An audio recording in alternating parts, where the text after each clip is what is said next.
सरस्वती तत्व क्या है उस पर थोड़ा सा विचार करेंगे। देखिए, सरस्वती शब्द का कई अर्थ होता है। शास्त्रोक्त मत में शब्दार्थ विश्लेषण कर रही हूं, बहुत ही ध्यानपूर्वक सुनना। पहला विश्लेषण है सरस युक्त वती, एक होता है। दूसरा सर युक्त स्व युक्त ती, त के बाद दीर्घी है। तीसरा स्वर युक्त स युक्त ती, त के बाद दीर्घ। ये सरस्वती उच्चारण में ये सारे एक एक अक्षर युक्ताक्षर बन के आता है, अर्थ निकल कर।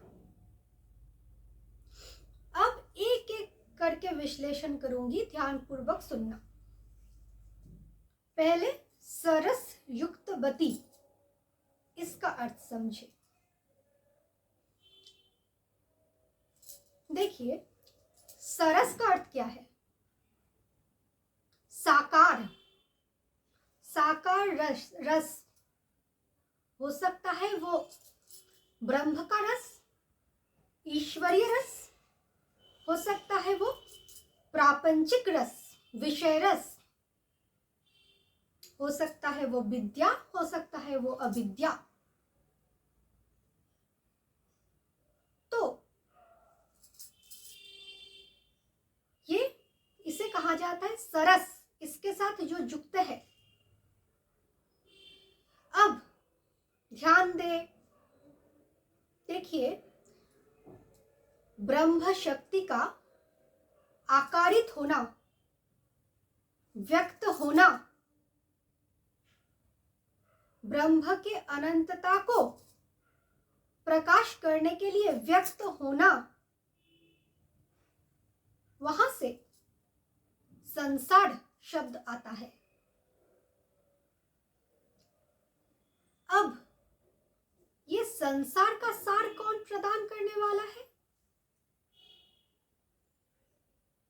तो पहले आते हैं संस्कार में। सम आकार, सम युक्त आकार, समत्व बुद्धि होकर प्रकृति एवं पुरुष का एक दूसरे पे समर्पण, अथवा ब्रह्म और शक्ति दोनों का एक दूसरे के लिए समर्पण होना ही संसार का सार है। तो ये समत्व बुद्धि द्वारा सारे ज्ञान, अज्ञान, विद्या, अविद्या रूप प्रपंच को जो धृति में, बुद्धि में धारण कराने वाला तत्व है, सारे रस को, विषय रस से लेकर ब्रह्म रस तक, सरस साकार, संसार भी साकार है, और आप साकार ब्रह्मलोक भी चिंतन करते हैं, साकार ब्रह्म परमात्मा को भी चिंतन करते हैं। उस रस तक ले जाने वाला, बुद्धि को समत्व प्रदान करने वाला और प्रकृति पुरुष के समर्पण भाव को, सार सत्ता को समझाने वाला जो शक्ति है, वती शब्द का अर्थ है शक्ति, सरस शक्ति, सरस्वती, वो तत्व, वो पर्सनैलिटी है सरस्वती। देखिए, संसार में जो अज्ञान है उसे स्वीकार किए बिना ज्ञान के कक्षा तक पहुंचना असंभव है। इसलिए अज्ञान और ज्ञान दोनों को धृति में धारण कराने वाला तत्व वो सरस्वती। अज्ञान भी इसलिए एक प्रकार का ज्ञान है। पहले आप लोग अविद्या को धारण कर सकते हैं, करते हैं, फिर जाके जब दंड मिलता है, कभी ना कभी ये अनुभव होने लगता है यहाँ दुख है, तब जाके विद्या की ओर, विद्या प्राप्ति के लिए जाते हैं गुरु के पास, सदगुरु के पास। इसी प्रकार सारे मायाबद्ध अज्ञानी जीव, माया पीड़ित जीव कभी ना कभी उसे उस विद्या तक पहुंचना है, और उससे पहले वो सब के नासा द्वारा एक ही अजपा जब चलता रहता है। वो क्या है? हंस हंस हंस। इसका अर्थ है अहं स, मैं ही वो, मैं ही वो आनंद।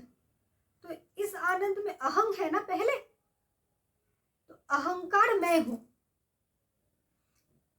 ये अहंकार की वजह से सारे जीव अपने को असत होते हुए भी सत मानता है, नश्वर होते हुए भी अविनाशी मानता है,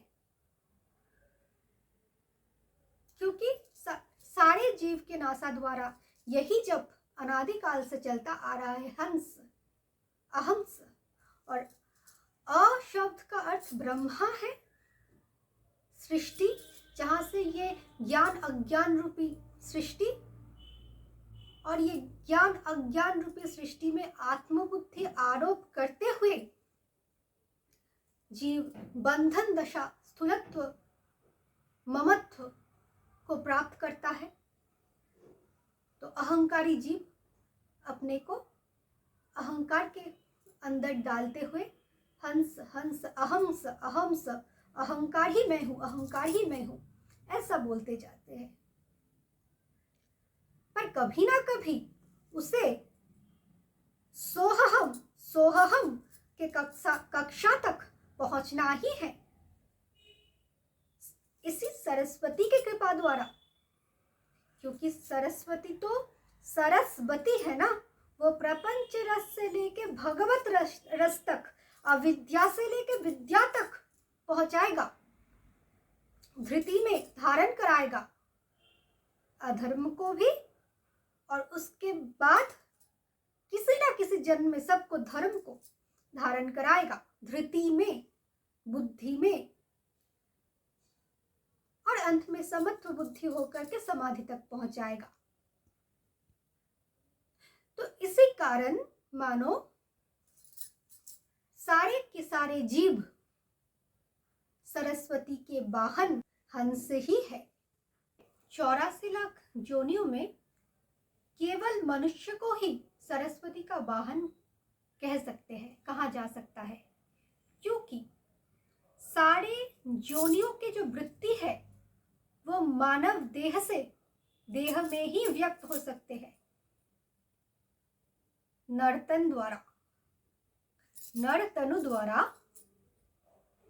और नृत्य द्वारा भी कह सकते हैं, गायन द्वारा सारे प्रपंच रूप गंध तन्मात्र से गांधार नगर का प्राकट्य हो सकता है, होता है,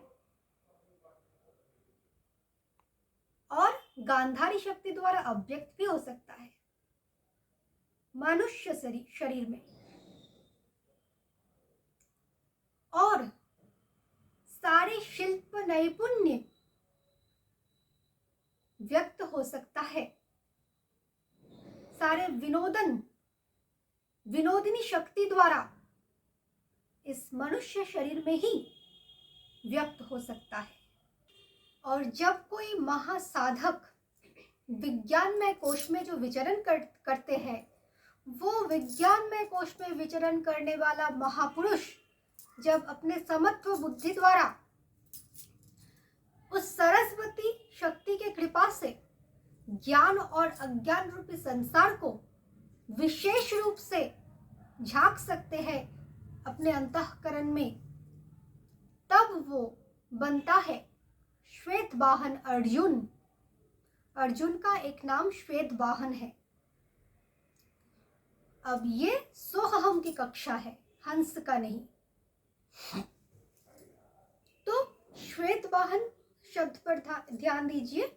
श्वेत शब्द का अर्थ आप लोग जानते हैं, सरस्वती का जो आभूषण है, सरस्वती का जो वर्ण है, सरस्वती का जो आसन है, सब कुछ श्वेत है। तो श्वेत का अर्थ भी समझ लीजिए। ध्यान दे श्वेत का उच्चारण पर।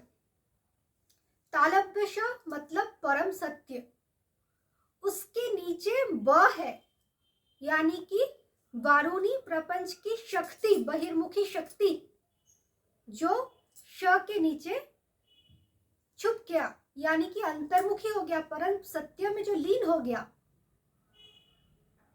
जो बहिर्मुखी वारुणी प्रपंच था वो अब अंतर्मुखी होके श के नीचे बैठ गया, यानी कि परम सत्य से युक्त होकर श अंतर्मुखी हो गया, श में लीन हो गया, लीन रहता है। और शरीर में रहकर, त का अर्थ है 16 कला युक्त शरीर, प्राकृत शरीर, उस शरीर में रहकर वो महासाधक जो वह अपने सारे अस्तित्व को खोकर श के नीचे छुप गया, अंतर्मुखी हो गया, इसका अर्थ है श्वेत। तो तब उसे समझ में आता है, वो श्री कृष्ण का उपदेश, संसार का सार तत्व, सार स्वरूप गीता। इस स्थिति में जाके अर्जुन कह सकते हैं रसो वै सह रसानाम हेबाया लब्धा आनंदी भवति अथवा सोहम। अब देखिए,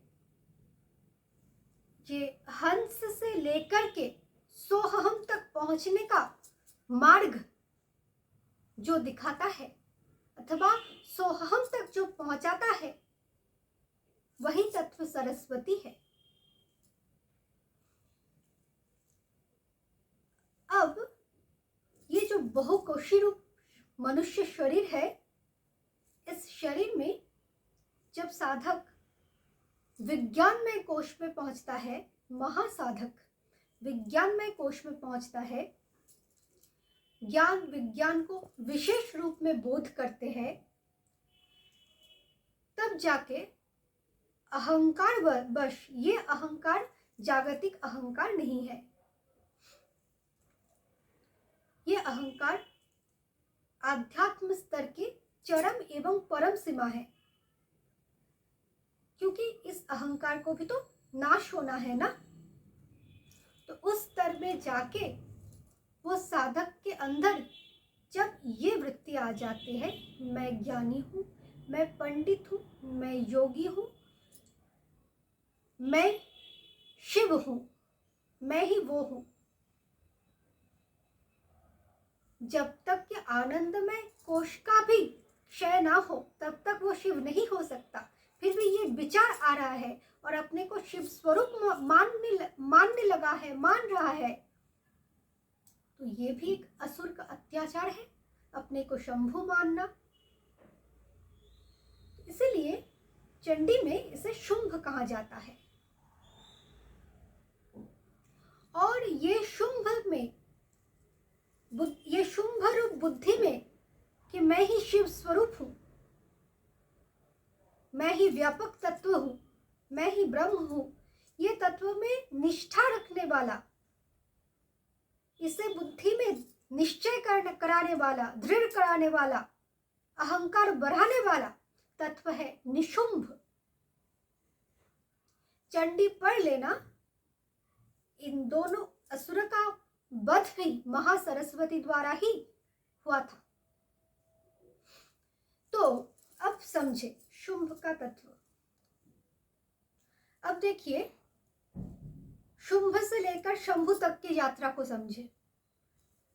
तालव्य मतलब तो बहुत बार मैंने बताया कि जो परम आनंद है, परम सत्य है, वो तालव्य होता है। अब उस तालव्य परम सत्य में स्थिर होकर भी, तप स्वरूप में रहकर भी उसको हस्सु द्वारा राश कर देते हैं। वो राश कैसे करता है? राश मतलब घटा देते हैं अहंकार द्वारा। जब परम सत्य तत्व में स्थिर होने वाला साधक अहंकार द्वारा च्युत हो जाएगा, अहंकार तत्व को अहंकार तत्व के द्वारा तप को संस्कार में परिवर्तित कर लेगा, तप का अहंकार, तप का संस्कार रह जाएगा, तो वो विचार को शुंभ कहा जाएगा। क्योंकि जहां शंभु, वहां तो केवल शम है, परम शांति है, वहां तो विचार का कोई स्थान नहीं। इसीलिए शुंभ जो है वो, उसमें हश्यु जो है वो ऊ यानी कि तप को इशारा करते हैं, और उस तप के संस्कार को अपने ऊपर आरोप करते हुए, अपने को तपस्वी योगी मानते हुए, उस तप के संस्कार को अहंकार में परिवर्तित करते हुए घटा देते हैं।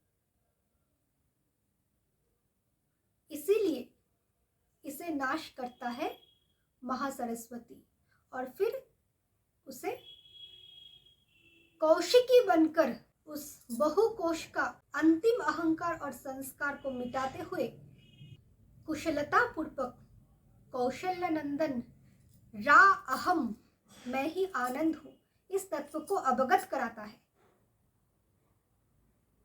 तब जाके वो शिव स्वरूप शंभु होता है। शास्त्रों में लिखा है, अम्बरीन ऋषि के पुत्री बाक देवी। देखिए यहाँ जो भ शब्द है उसे भरण शब्द अथवा धारण द्वारा, भ जो अक्षर है उसे भरण अथवा धारण शब्द द्वारा व्यक्त कर सकते हैं। और अम्बरीन तत्व में तो आ ही रहे हैं अम अथवा तम, अथवा जगत व्यक्तता होने के लिए जो तन्मात्र है उसे जो भरण कर रहा है, जो शक्ति, वो है अम्बरीन। अब स्पष्ट करती हूं। देखिए जगत जब व्यक्त होता है तब पहला तन्मात्र होता है शब्द तन्मात्र। तो आप जानते हैं सरस्वती बाक देवी भी है, सारे अक्षर सरस्वती से प्रकट, तो वाणी का विस्तार, वागेंद्रिय का विस्तार के पीछे सरस्वती ही है। तो देखिए जैसे एक पार्थिव विकार को ही ले लीजिए, कोई बच्चा जब जन्म लेते हैं तो पहले रोते हैं, क्योंकि अपने अस्तित्व को प्रकट करने के लिए कि वो है, उसका अस्तित्व है, इसीलिए वो पहले शब्द द्वारा रोते हैं। उसी प्रकार ये ब्रह्म शक्ति जब व्यक्त हुए तो शब्द तन्मात्र द्वारा देवी सूक्त निकला। अहं रुद्रेभिर्वसुभिश्चराम्यहं आदित्यैरुत विश्वदेवै। तो अम अथवा तम को, शब्द तन्मात्र को धारण करते हुए जो जगत में व्यक्तता, ब्रह्म को सुख प्रदान करने के लिए उसका ही साकार रूप वागेंद्रिय द्वारा, वाक शक्ति द्वारा, सरस्वती तत्व द्वारा देवी सूक्त रूप में हुआ व्यक्त। अब सरस्वती का और एक अर्थ समझे। सर युक्त स्व युक्त त के बाद दीर्घी। देखिए सर शब्द का अर्थ क्या है? स माने शरज होता है। वो शरज षट इंद्रिय भी हो सकता है, जो अज है, अविनाशी है, मन, अथवा ये षट चक्र भी होता है। तो ये सब शास्त्रीय संगीत की व्याख्या पर सुन लेना, वहाँ सब कुछ डिटेल्स में मैंने बताई। तो संक्षेप में समझिए, सृष्ट वस्तु जो अविनाशी है, अज है, और र मतलब श्रेष्ठ, तो सारे सत से बनाया गया श्रेष्ठता रूपी जगत व्यक्तता द्वारा सृष्टा का गुणगान ही सर है। फिर कह रही हूं, ये व्यक्त जगत जो ईश्वर अथवा ब्रह्म के सुख के लिए है, उनके शक्ति का विस्तार, उसमें वो सृष्टा का श्रेष्ठत्व प्रतिपादन करना ही सर शब्द का गूढ़ अर्थ है। अब इस तत्व को जो जाना वो स्वर्ग सम्राट हुए। फिर सर को अगर उलट दो तो रस होता है, तो विषय रस अथवा रसमय प्रपंच अपसारित हुए। स्वस्वरूप प्रकट होने के बाद विषय वासना प्रपंच रस अपसारित होते हैं। आप लोग अप्सरा तो सुने होंगे, आप लोग समझते हैं वो अप्सरा कोई स्वर्ग है, वहां इंद्र है, वहां जो विनोदनकारिणी है, इंद्र के विनोदनकारिणी अंगनाएं हैं, उसे अप्सरा कहा जाता है। लेकिन ऐसा नहीं, अप मतलब जल अथवा रसमय बारूणी प्रपंच। तो इस बारूणी प्रपंच को जो अपसारित करता है, हटाता है, वो है अप्सरा। और ये विषय रस हटा के इंद्र पद को, वो इंद्र को अपना स्वरूप से कभी च्युत नहीं होने देता, वो तत्व अप्सरा है, स्वस्वरूप में स्थिर रखने वाला। तो फिर सर आया, फिर स्व आया, फिर ती, यानी त मतलब अभी कहा 16 कलायुक्त प्राकृत शरीर, वो त में रहकर भी, शरीर में रहकर भी जो स्वस्वरूप में स्थिर रखता है, परमात्मा से नित्य योग युक्त रखता है, वही तत्व अप्सरा से लेके इंद्र तक की यात्रा जो निरंतर जीवात्मा और परमात्मा को एकाकार करके रखता है, वही तत्व है सरस्वती। ये संपूर्ण तत्व सरस्वती है।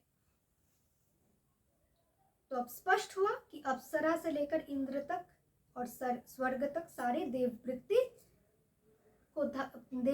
का धारणकारिणी सरस्वती तत्व है। अब देखिए, ये जो जीवात्मा और परमात्मा को योग युक्त कराता है, कैसे? एक धागा चाहिए ना, एक तार चाहिए ना, तो वो तार क्या है?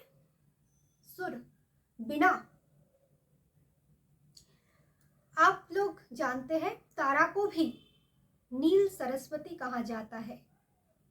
तो वो जो तार जिसके द्वारा सुर बंधा रहता है, और सुर मतलब देवत्व होता है, वो देवत्व में वो तार द्वारा स्थिर रहता है, वो तत्व है सरस्वती।